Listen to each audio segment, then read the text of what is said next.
ভ্যাকটিজিতে আপনি উইথড্র কীভাবে করবেন?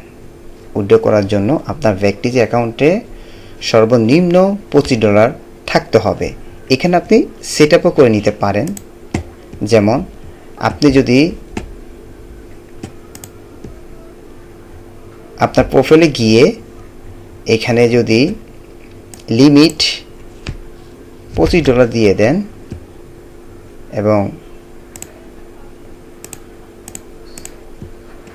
পিওনার দিয়ে সেভ দিয়ে দেন, তাহলে আপনি উইথড্র করতে পারবেন। নর্মালি যদি ধরেন আপনার এই মাসে $25 আর্ন হয়েছে, আপনি এই টাকাটি সামনের মাসে অটোমেটিকলিভাবে উইথড্র হয়ে যাবে।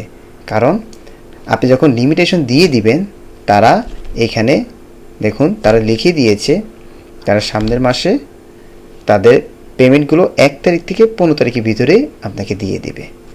তো সিস্টেমটা এটাই, আমিও উইথড্র করেছি। এখানে দেখুন এই যে তারা আমাকে পেমেন্ট করেছিল 24/9/2000। এখানে দেখুন তারা আমাকে $28 পেমেন্ট করেছিল, পেওনার মাধ্যমে আমি নিয়েছিলাম।